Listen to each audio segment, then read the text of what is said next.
노래로 세상과 소통합니다. 당신은 사랑받기 위해 태어난 사람.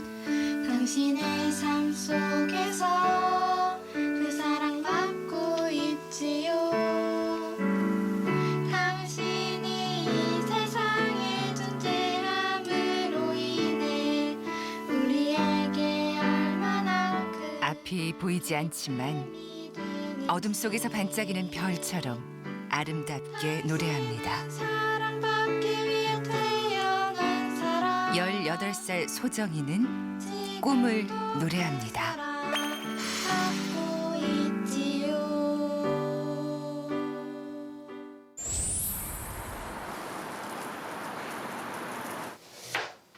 이른 아침부터 엄마가 식사 준비로 분주합니다. 오늘 아침 메뉴는 아이들이 제일 좋아하는 볶음밥.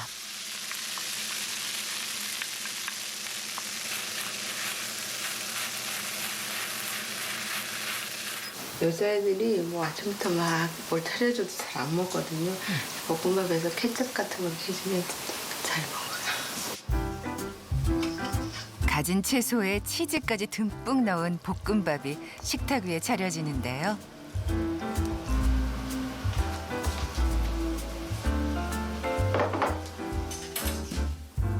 볶음밥 한 그릇은 큰딸 소정이의 방으로 향합니다.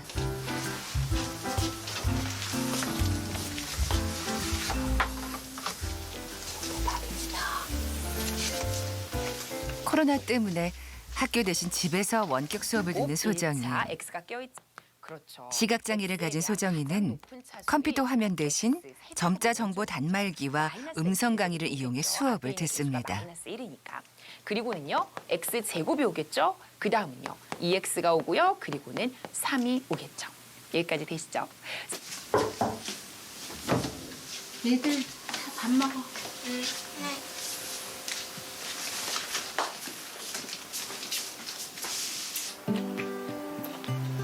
자매간에 제잘제잘 수다가 오고 갈 법도 한데 말 한마디 없이 밥만 먹는 동생들. 수업을 듣는 언니를 위해서입니다. 소리에만 의존해서 수업을 들어야 하는 소정이. 그래서 더 집중할 수밖에 없는데요. 원격 수업이 있는 날은 늘 아침 식사를 이렇게 해결합니다.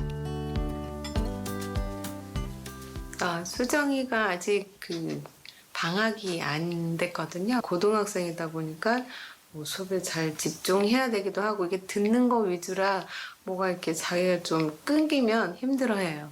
그래서 자기가 알아서 잘 먹어요. 3번의 유산 끝에 어렵게 얻은 첫 딸 소정이. 눈에 넣어도 아프지 않을 것 같은 귀한 딸이었습니다. 하지만 100일 무렵 소정이가 앞을 전혀 볼 수 없다는 걸 알게 됐습니다. 그래서 물론 뭐 하늘이 그냥 무너지는 느낌이었지만 그래도 너무 예쁜 아기였기 때문에 감당하지 않았을까. 아이들의 아침 식사를 챙기고 엄마가 출근을 서두릅니다. 갔다 올게. 핸드폰 너무 많이 보면 안 돼. 언니 수업.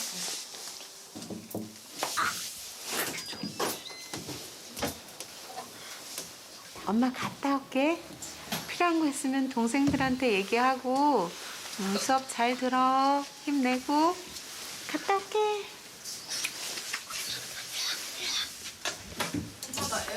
얘들아, 언니 좀 잘 챙겨줘.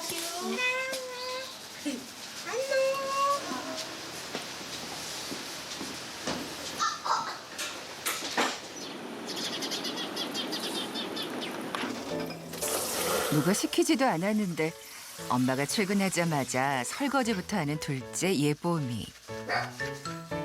어렸을 때부터 눈이 보이지 않는 언니와 어린 동생 사이에서 의젓한 장녀 역할을 톡톡히 하고 있습니다.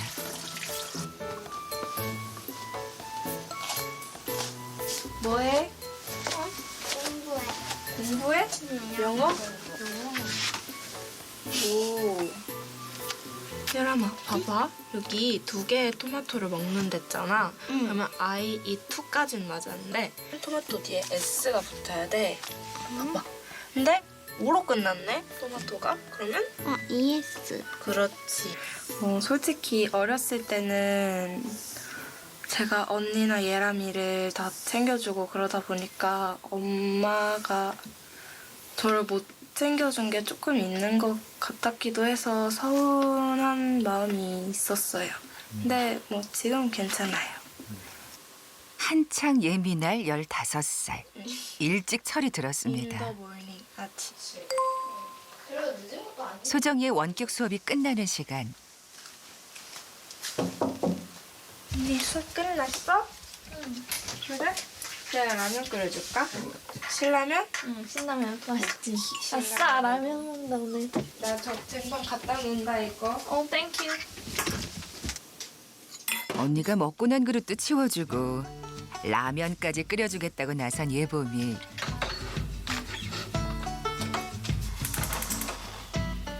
엄마가 안 계실 때 점심과 간식을 챙기는 것도 예봄이 담당입니다. 언니 다 됐어, 나와. 여기 앉아.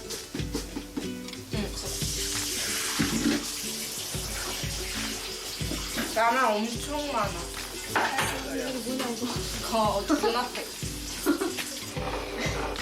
언니부터 먼저 살뜰히 챙기는 예봄이. 비린내. 나는 냄새 때문에 못 먹겠는 거야. 궁금했는데. 라면 한 그릇에 언니에 대한 애틋한 마음이 담겨 있습니다.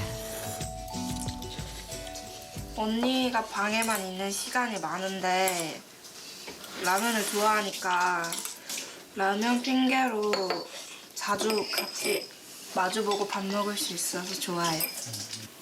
라면도 끓여주고 뭐 뜨겁다고 덜어도 주고 하니까 되게 고맙고 동생이 많이 큰 것 같다는 느낌이 많이 들어요. 사실 그동안 자매가 이렇게 얼굴을 마주할 시간이 많지 않았습니다. 부모님의 이혼으로 둘째 예봄인 한동안 언니, 동생과 떨어져 아빠와 지내야만 했는데요.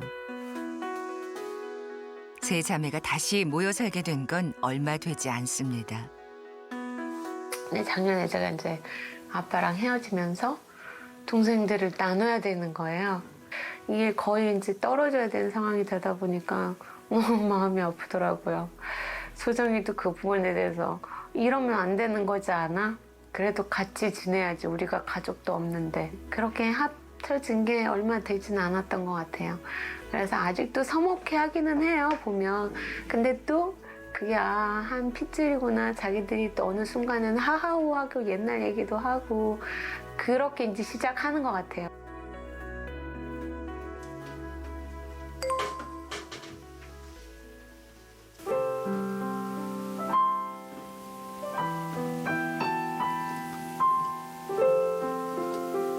앞이 보이지 않는 소정이에게 가장 편안한 친구가 돼준 건 음악입니다.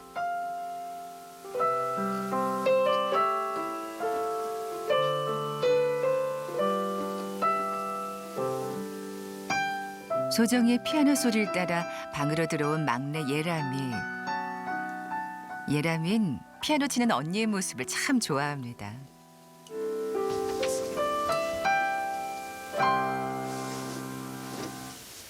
언니 잘 친다. 이거 이름 뭐야? 이거? 이거 뭐였지? 오버 더 레인보우인가? 그래? 나 기억났다. 보면 되게 잘 치고 눈이 안 보이는데 어떻게 이렇게 칠 수가 있지? 라는 생각이 자주 들어요. 엄청 많이. 어릴 때부터 노래에 특별한 재능을 보였던 소정이. 보이지 않아도 그 별은 있네. 잡히지 않아도 바람이 되어 불어오네.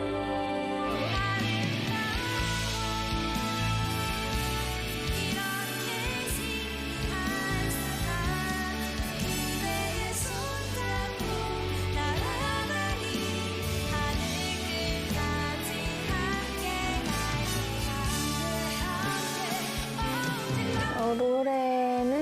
제가 좀 어렸을 때부터 좀 세상과 소통할 수 있는 그런 소통망이 되었던 것 같고 노래를 하면서 좋았어요. 노래는 소정이에게 세상을 보는 눈이 되고 꿈을 심어주었습니다.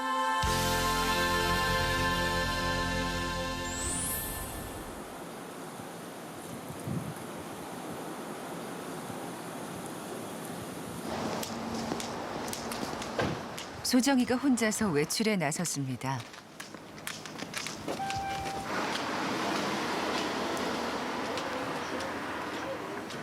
지금 그 보컬 레슨 받으러 가요. 얼마 전부터 일주일에 2번씩 보컬 수업을 받기 시작했는데요. 특별한 경우가 아니면 다른 사람의 도움 없이 혼자 다닙니다.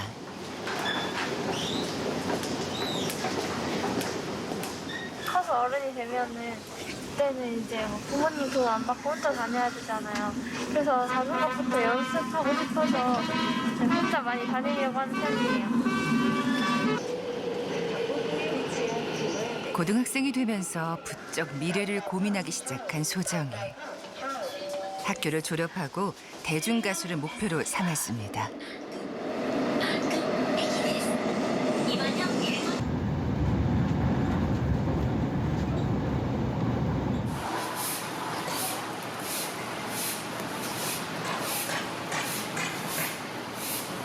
드디어 가사를 도전을 한번 해봅니다. 네. 네, 가사를 도전하면 턱이 힘이 들어갈 가능성이 높아요. 널 품기 전 알지 못했다. 내 머문 세상 이토록 찬란한 것을. 다시 한번 갈게, 도정아. 선생님이 왜 스탑했을까? 턱에 힘이 들어가서 노래를 못하는 경우가 대부분이야. 대부분. 그래서 아무리 호흡을 잘 밀어줬어도 턱을 이렇게 잡고 있으면 소리가 절대 안 난단 말이지. 그래서 턱은 살짝 오픈합니다.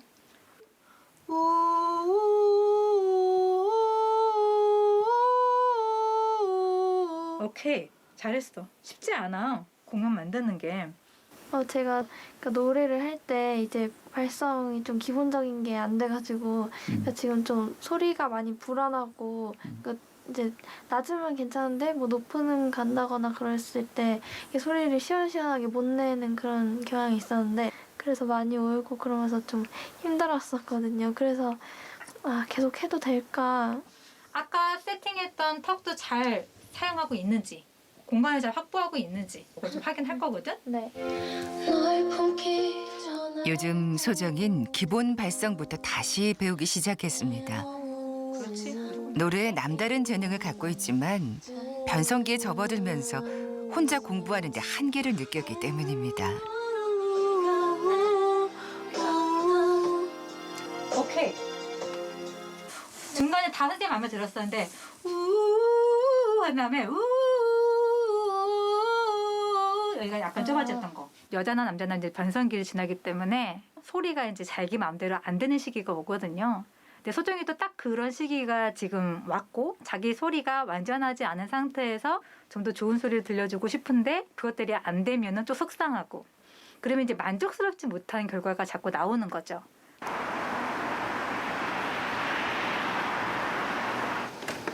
생각보다 괜찮지 않아? 조심해. 늦은 저녁이 돼서야 끝난 수업.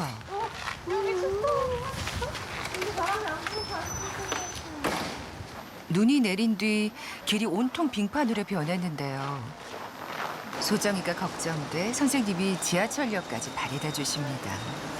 네, 안녕하세요. 저 피락사인인데요. 네, 지금 2번 출구 위에 있는데 안내 좀 부탁드릴게요. 혹시나 계단이 미끄러울까 봐 도움을 요청했습니다. 계단 올라가? 네. 네, 네, 감사합니다.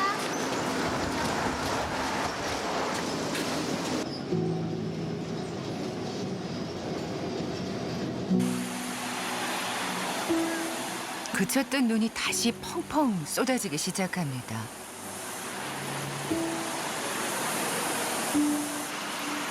오늘따라 소정이의 발걸음이 유난히 무겁습니다. 김소정! 소정이가 걱정돼 엄마가 마중을 나왔는데요.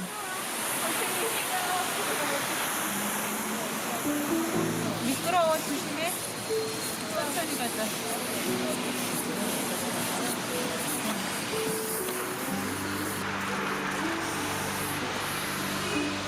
조심히 타. 머리 조심.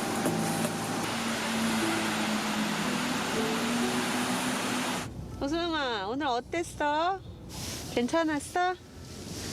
그냥 요즘 계속 발성 되는데 뭐 아직 잘 느낌은 모르긴 하지만 더 찾아야지. 아무튼 먼 길 왔다 갔다 하느라고 너무 고생이 많아. 차도로나. 어쩔 수 없는 게 아니지. 너무 위험하지. 내 몸이 또 여기다 벗어났나? 들어가. 집에 들어오자마자 소정이가 노래 연습을 시작합니다.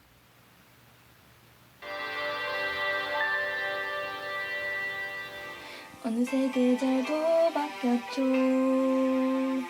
하얀 하늘과 파란 구름 조각들. 사실 못하겠어요. 가까이 다가서 세상은 내게 뭘 보여줄까요? 아직 모른. 잠깐만. 아니야, 안 돼. 아무리 해도 노래가 생각처럼 되질 않습니다. 늦은 밤, 소정이가 엄마에게 자신의 마음을 털어놓습니다. 나는 내가 내 스스로 노래하는 게 행복한데 노래가 안 되니까 그게 너무 답답하고 힘든 거야. 아니 뭐 소정이가 노래하는 거는 우리가 계속 고민했던 부분이고.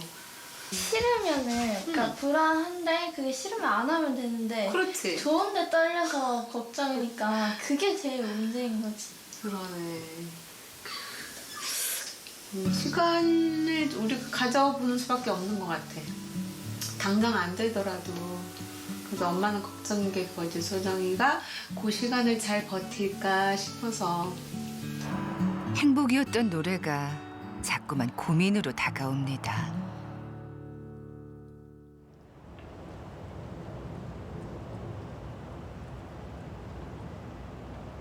며칠 뒤 출근을 했던 엄마가 평소보다 일찍 집으로 돌아왔습니다.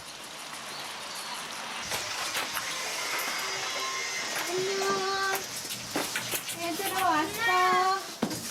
에라미는 학원 가고 맞아요. 너는 뭐 하고 있었니? 웹툰. 겨울에 혀? 잠깐만. 어머니 그 퇴근하신 거예요? 아니 그게 아니라 오늘 소정이 상담이 있어서요. 좀 챙겨서 제가 데리고 가야 되니까. 빨리 오세요.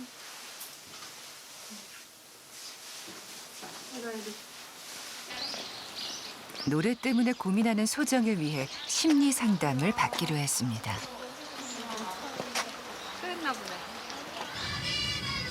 노래를 부를 때면 항상 행복해하던 소정이 요즘 들어 부쩍 어두워진 모습에 엄마도 걱정이 많아졌습니다. 그래서 지금은 그냥 늘 소정이 마음처럼 그냥 행복한 음악을 옆에다 두는 그런 소정이가 됐으면 좋겠어요.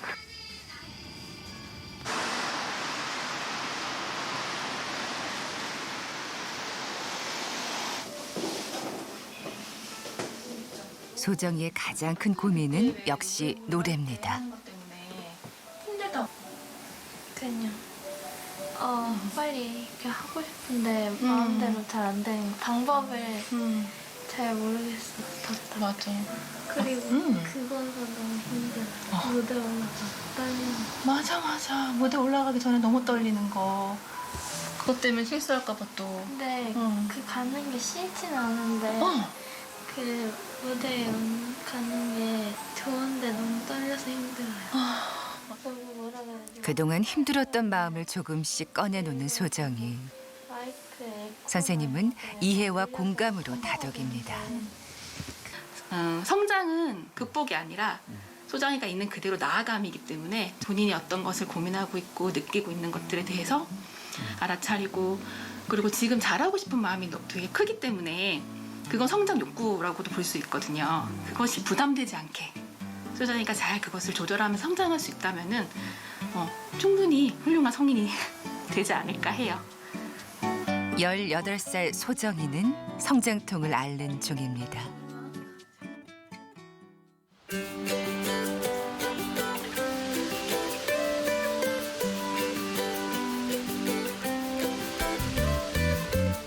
소정이를 응원하기 위해 오랜만에 가족들이 야외로 나왔습니다.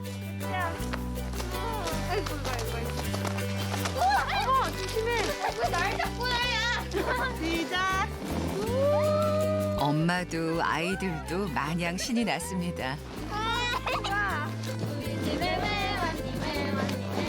예쁜 꽃을 찾으러 왔지. 되었어. 가위바위보. 가위바위보. 엄마 진짜 못한다.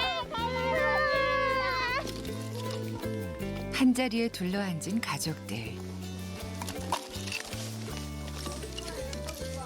모기. 따뜻한 모닥불이 마음까지 녹여주는데요.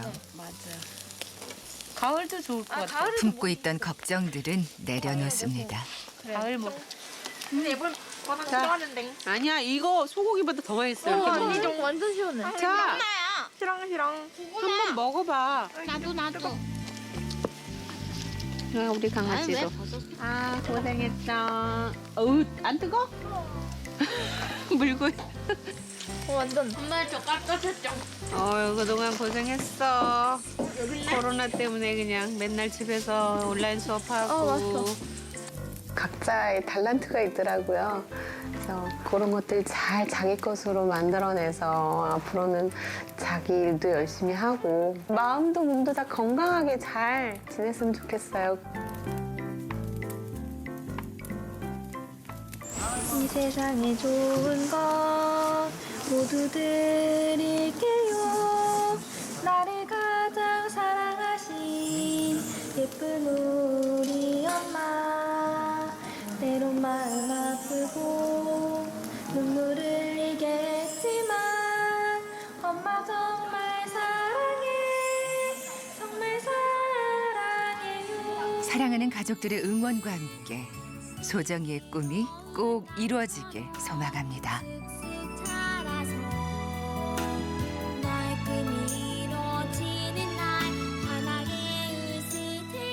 안녕하세요. 사랑의 가족입니다. 노래를 통해 세상을 보는 18살 소정이 이야기 만나봤습니다. 이 소정이가 2018년 평창 패럴림픽이나 불후의 명곡 통해 노래 부를 때 정말 많은 사람들이 감동받았잖아요. 맞아요. 예, 저도 기억이 나는데 네. 그때 장애가 있지만은 정말 맑고 아름다운 목소리로 많은 사람들에게 감동을 전해줬던 그 순간. 하지만 지금은 또 변성기가 와서 네. 어렸을 적에 그 예쁜 목소리를 잃어서 좀 고민이라는 말 많이 하는데 요 기간을 또 잘 넘기면은 훨씬 더 성숙하고 깊은 목소리가 나오지 않을까 기대해 봅니다. 네, 사실 18살이 진로에 대해서 한창 불안해하고 고민 많을 시기잖아요. 어쩌면 자연스러운 과정이니까 이 시기를 잘 이겨내서 소정이가 아름답게 노래하는 모습 계속해서 볼 수 있기를 응원하겠습니다. 네. 홍장미 씨는 어떻게 보셨어요? 저는 가족끼리 서로 배려하는 모습이 참 예뻤고요. 아, 맞아요. 가족들이 이렇게 응원하니까 소정 씨도 참 잘 될 것 같아요. 네. 자, 한 발 한 발 앞으로 나아갈 우리 소정이 응원하도록 하겠습니다. 파이팅! 네. 자, 이번 순서는요. 장애인을 위해서 정말 감동을 주는 그 현장을 찾아가는 칭찬합시다 시간인데요. 또 오늘은 어떤 사연이 기다리고 있을지 화면으로 만나보시죠.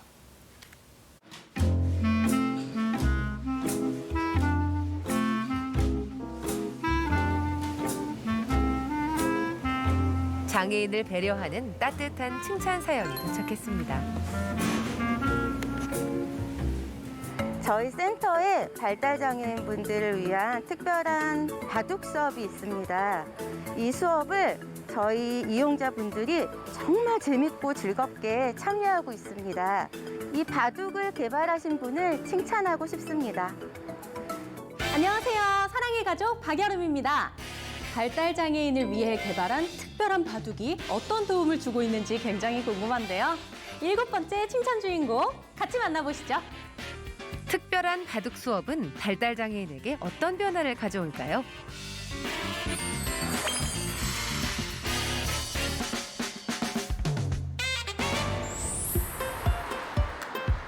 제보자를 만나러 간 곳은 서울 강동구.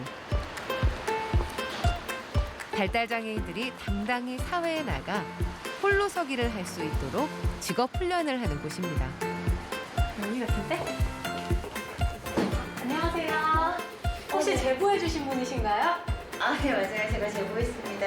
발달 장애인을 위한 바둑이라고 들었는데요. 그 바둑이 집중력 향상과 규칙을 배우고 여러 부분에서 도움이 된다라고 해서 저희도 시작하게 되었습니다.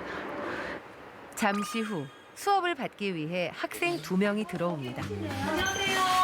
안녕하세요.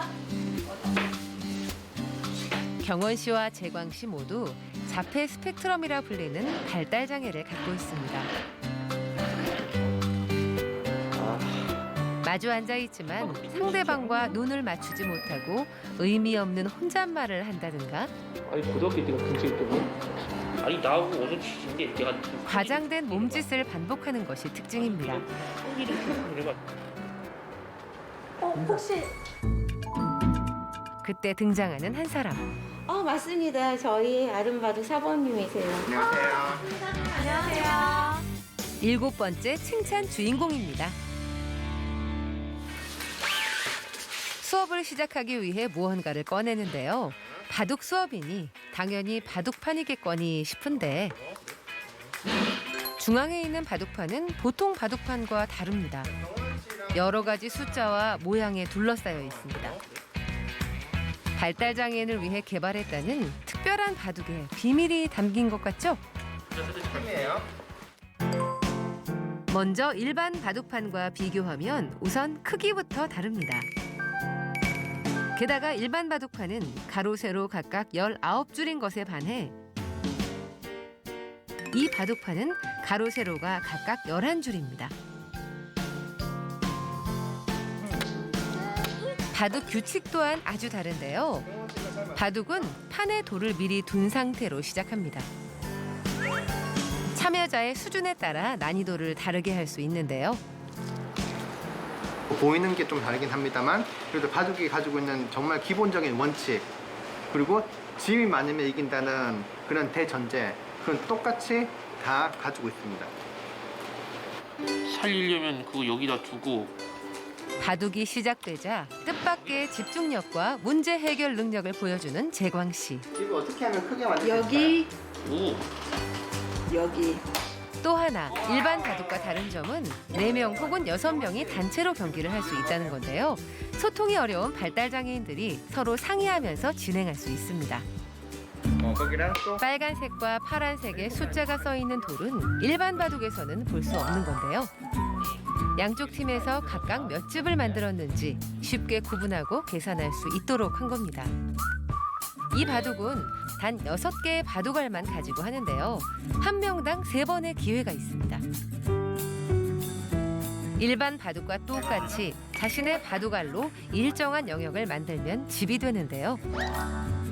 자신의 돌로 상대를 포위해 죽여서 집을 만들 수도 있습니다. 집이 만들어진 그 자리에 숫자를 붙여 계산하기 편하게 했습니다. 이 숫자들은 어떤 역할을 하는 거예요? 바둑에서는 이게 자기 땅이 많으면 이깁니다. 네. 근데 그 땅이 많은지 적은지 약간 추상적이기 때문에 그 땅에 이제 숫자를 하나씩 넣어주는 겁니다. 1, 2, 3. 네, 입니다. 그렇죠. 이만큼입니다. 이렇게요. 네. 와, 키가 좀 잘했다. 경호 씨. 바둑을 쉽게 알려주면 재밌어요. 선생님 어떤 계기로 발달 장애인을 위한 바둑을 만들어내게 되신 거예요? 예, 제가 바둑을 가르쳐줬던 제자의 친구가 자폐인이었고요. 그 친구의 아들 셋이 모두 자폐였습니다. 아, 네. 예, 그래서 그 제 제자가 이 바둑이 자폐인에 딱 맞는 것 같으니 좀 쉽게 좀 개발 좀 해달라 이렇게 말씀을 저한테 해주셔서 이제 그게 사실 제일 처음 계기는 되었습니다. 우리는 재밌고 즐기고 있지만 선생님께서는 만드느라고 엄청 고민하셨을 것 같아요. 이 친구들이 그냥 일반 바둑은 잘 못 두기 때문에 이게 쉽게 좀 이 친구들이 즐기고 바둑을 둘 수 있게 만들기 위해서 거의 한 2년 정도 대체를 개발했고요. 이게 지금 7번째 나온 바둑판입니다. 7번째요? 네. 수업은 늘 녹화해 두었다가 다시 돌려봅니다. 발달장애인 학생들은 바둑 규칙이 이해가 됐는지 혹은 이해가 되지 않았는지 말하지 않지만 반복 행동이나 소리, 미세한 손동작으로 신호를 보내준다는데요. 영상을 반복해 보면서 좀 더 쉽게 게임을 할 수 있도록 바둑판을 수차례 수정해 왔습니다. 단순히 줄 수만 줄였던 첫 바둑판에서 출발해 꾸준히 연구와 수정을 거듭해온 결과 지금의 바둑판이 탄생한 겁니다. 경기도 남양주시에 위치한 대안학교. 자, 이제 해보자. 지난 11월부터 바둑 수업을 시작했는데요. 연우야, 선생님 여기 있어. 비장의 친구들과 함께 학교를 다니고 있는 발달장애 어린이 연우를 위해서입니다. 자, 그리고 이제 올해 11살 연우는 2년 전 학교에 왔을 때만 해도 다른 아이들과 상호작용이 불가능했습니다. 꾸준한 학교 생활의 영향도 있지만 바둑 수업 이후 눈에 띄게 달라졌다는데요.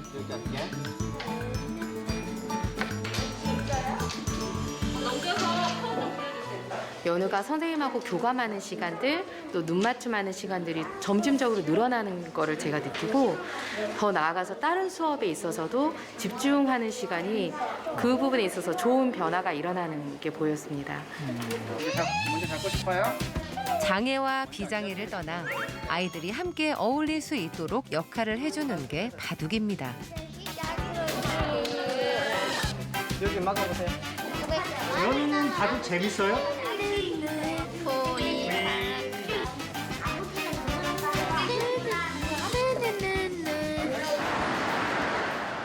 1년 남짓한 기간 동안 발달장애인 100여 명에게 나타난 변화. 과연 바둑은 어떤 효과가 있는 걸까요? 정신과 전문의에게 자문을 구했습니다.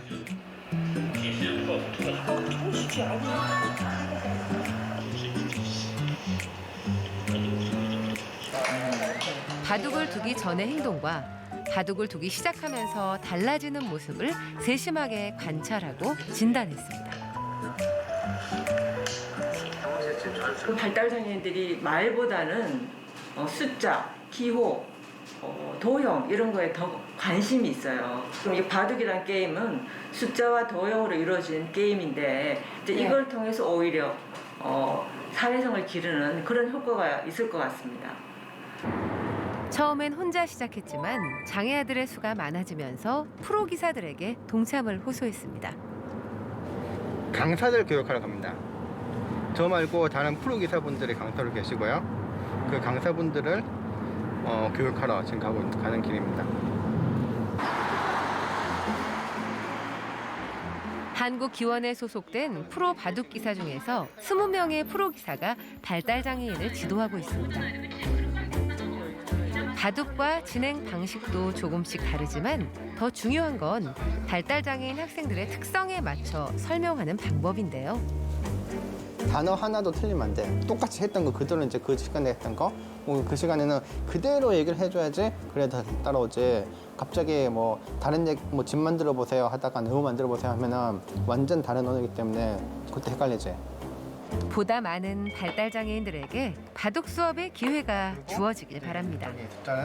사실 이게 진짜로 좋거든요.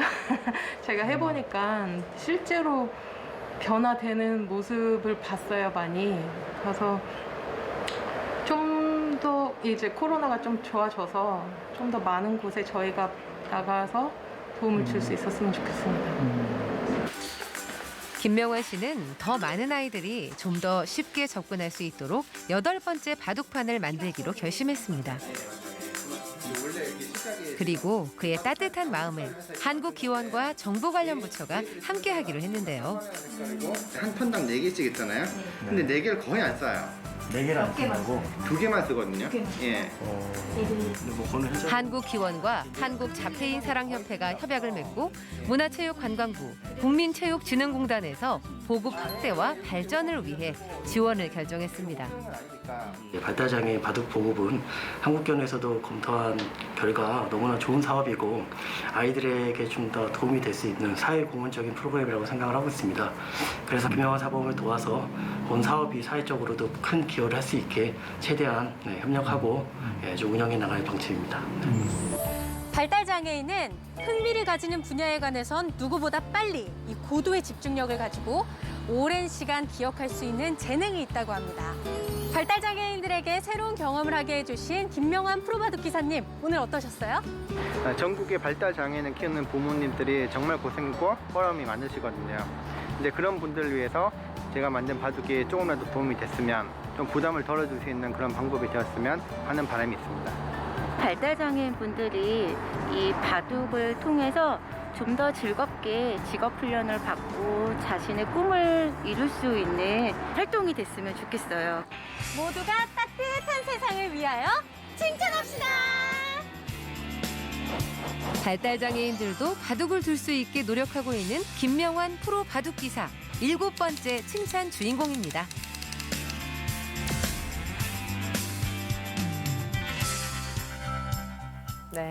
네, 2년이라는 세월 동안 무려 7번이나 새로운 그러니까요. 바둑판을 개발하셨다고 하니까 일단 그 열정이 정말 대단하신 것 같고요.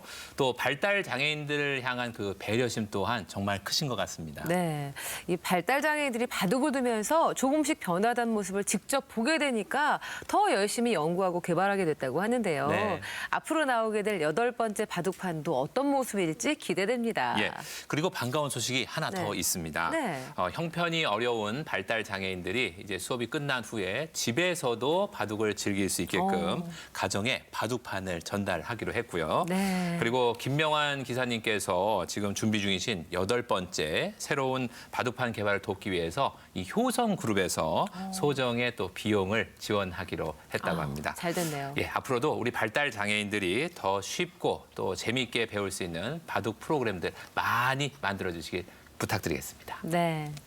우리가 흔히 옷이 날개라는 말 하잖아요. 그렇죠. 예. 누구나 편안하고 멋진 옷을 입고 싶은 마음이 있을 텐데요. 그런데 바지 하나, 셔츠 하나 사는 게 너무나 힘들다고 호소하는 분들이 있습니다. 저희가 끝까지 간다 해서 어떤 사연인지 만나봤습니다.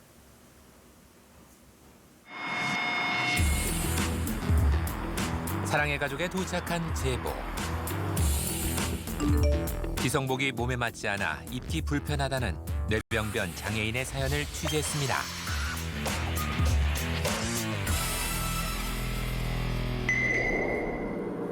제보자를 만나기 위해 경기도 수원으로 달려갔습니다.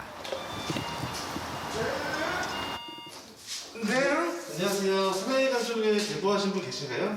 네, 제가 제보드린 김경원입니다. 뇌병변 장애를 가진 제보자 경원 씨는 평소 옷에 대한 고민이 많습니다. 장애로 인해 몸에 변형이 와 기성복이 몸에 맞지 않기 때문인데요. 막상 사서 제가 입어보니까요, 태가 나고 아빠 옷 입은 느낌이 나갖고 거의 안 사는 편이죠. 옷을 입고 벗는 일상적인 일도 경원 씨는 쉽지 않습니다. 특히 단추가 많은 남방 셔츠를 입을 때가 가장 곤혹스럽습니다. 장애로 인해 소근육 운동 기능이 더딘 경원 씨는 작은 단추를 단추구멍에 끼우는 게 어렵기 때문입니다. 7개의 단추 중 겨우 2개 채우는데도 무려 10분이 넘게 걸립니다.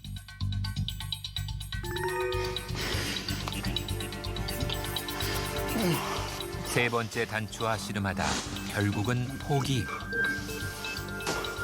손이 맛을 안 들으니까 이렇게 단추 잠그고 하는 게 어렵거든요.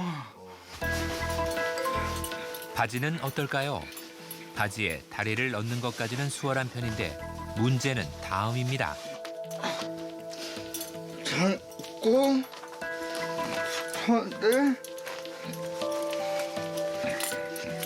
작은 지퍼 손잡이를 잡아 올리는 것이 쉽지가 않습니다. 바지 하나 입는데 걸린 시간은 무려 3분이 넘습니다. 외출을 위해 옷을 입는 모든 과정에 많은 시간과 힘을 쏟아야 합니다. 경원 씨 몸에 맞는 편한 옷은 없을까요? 활동지원사의 도움을 받아 쇼핑에 나서보기로 했습니다.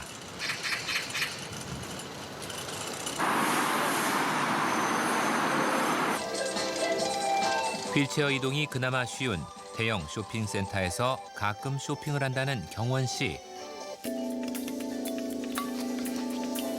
장애 인식 강사가 되고 많은 사람들 앞에 나서는 일이 많아지면서 부쩍 옷차림에 신경을 씁니다. 마음에 드는 옷을 찾았습니다. 내 단추 때문에 나 옛날 옷에 똑딱이도 된 남방도 있어서 그게 편해. 여기요. 혹시 똑딱이로 돼 있는 난방이 똑딱이로 되어 있는 난방은 없어요. 다 난방. 굳이 혼자 입고 벗기가 어려운 옷을 살 필요는 없습니다. 이번에는 바지를 고릅니다. 휠체어에 앉아있는 시간이 많은 경원 씨는 입었을 때 통이 넓고 신축성 있는 바지를 선호합니다. 고른 바지를 입어보려 했지만 휠체어가 피팅룸 안으로 들어갈 수 없습니다. 피팅룸도 이게 힘들어. 의자만 있으면 좋은데 의자도 없고 그래서 제가 이걸 집에서 입어봐야 될 것 같아요. 결국 선택한 바지를 입어보지 못하고 돌아섭니다. 경원 씨는 보통 몸에 맞는 사이즈보다 한두 사이즈 큰 바지를 삽니다. 입고 벗는데 또 장시간 휠체어에 앉아있기에 편하기 때문입니다. 새로 산 바지도 지퍼 손잡이가 작아 지퍼를 올리기가 쉽지 않습니다. 몸에 맞는 사이즈가 아니다 보니 길이는 길고 허리는 크지만 경원 씨는 선택의 여지가 없습니다. 지금 어디 가는 거예요? 바지 고치러 갑니다. 새 옷을 사면 꼭 들르는 곳, 옷 수선 가게입니다. 기성복이 몸에 맞지 않고 불편해 구입 후 최대한 몸에 맞게 수선해서 입는다는 경원 씨.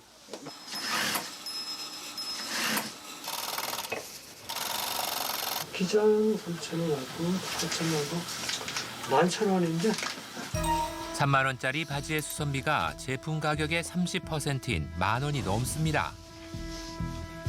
번거롭기도 하고 매번 추가로 들어가는 수선 비용도 만만치 않지만 다른 방법이 없습니다.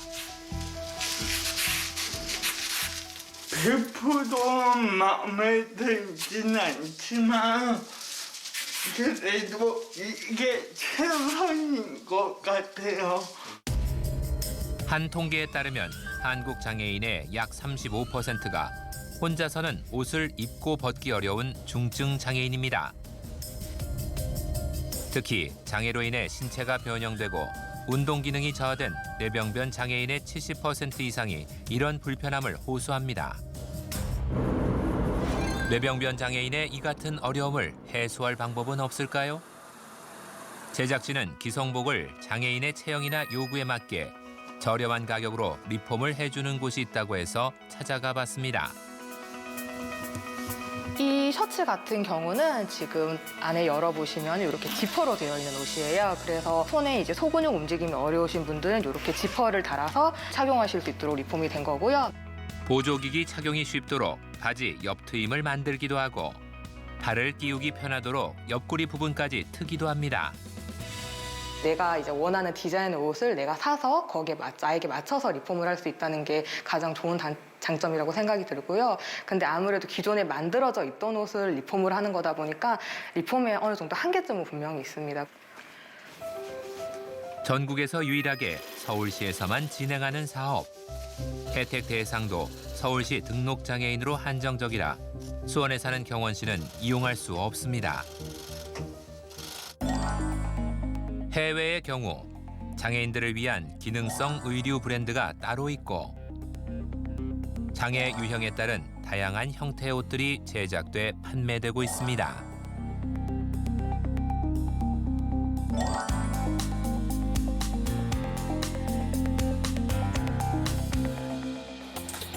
우리나라에도 장애인 전문 의류 브랜드가 있지 않을까요? 다행히 2개의 장애인 전문 의류 브랜드를 찾을 수 있었습니다. 실제로 구입을 시도해봤지만 폐업했거나 판매가 중단된 상태.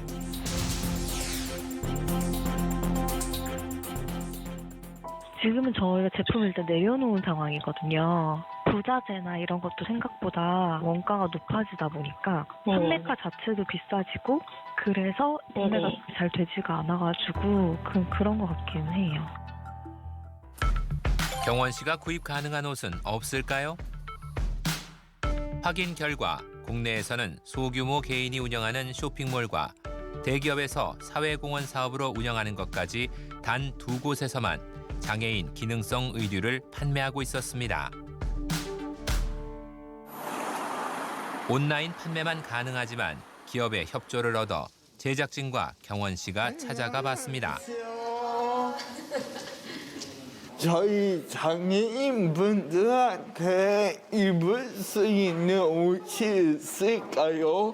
코트도 엉덩이 부분이 이렇게 짧게 돼 있어요. 그래서 앉아 계실 때 편할 수 있는 이렇게 뚫려 있고 이 안에를 늘어나는 원단으로 넣어가지고 활동하실 때 팔을 당기시면 이렇게 활동 분량이 있어요. 그래서 팔을 움직이실 때 편하고 셔츠도 저희 이렇게 마그네트로 돼 있어서 입고 벗고 이렇게 하실 때 편할 수 있게. 이렇게 돼 있고 돼 있어서 단추 좋다. 여기를 열고 닫으실 수 있고 이렇게 여신 다음에 고리를 내리시면 이렇게. 실제로 입고 벗기에도 편할까요? 경원 씨가 옷을 직접 입어봤습니다. 바지 입을 때마다 곤혹이었던 지퍼도 고리가 달려있어 훨씬 수월합니다. 난방 셔츠의 단추도 자석 단추로 돼 있어 쉽게 입을 수 있습니다. 장애인들이 입고 벗기에 편하게 제작이 된 데다 멋스러움까지 갖춘 옷.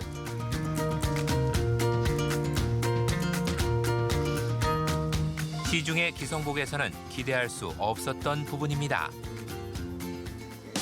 제가 보통 입는 시간에 반은 줄어든 것 같아가지고 제 몸에 맞는 옷을 입은 것 같아요. 이게 그거다. 해외에서는 이미 활성화돼 있지만 국내는 아직 출발점에 서 있는 장애인 전문 의류 시장. 좀 더 많은 기업들의 동참을 호소합니다. 오늘 너무 좋았고요. 오늘 옷을 보니까요. 장애인이든 비장애인이든 아무런 상관없이 패션에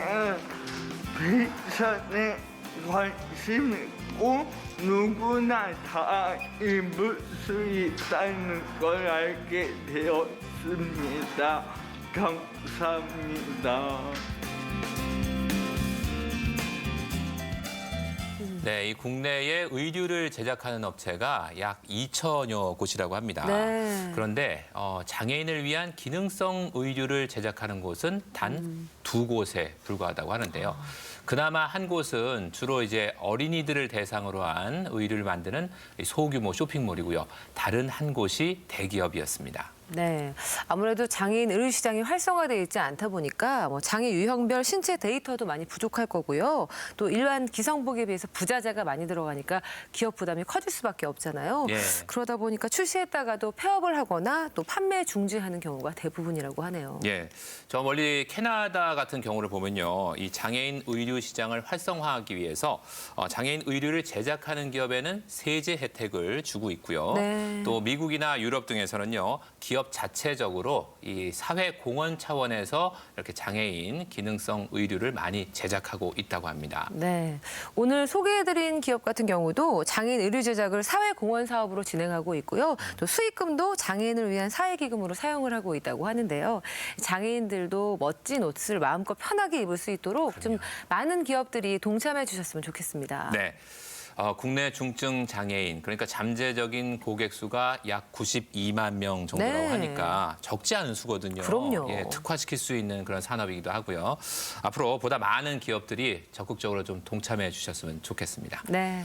자, 앞서서 그 발달 장애인들을 위한 그 바둑 네. 봤었잖아요. 바둑판. 오늘 한국서는 바둑 한번 배워볼까요? 바둑이 뭘까요?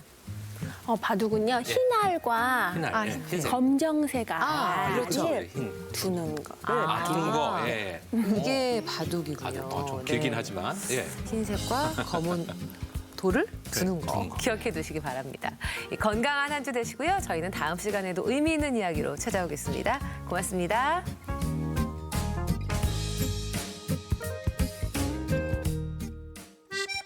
숫자 4,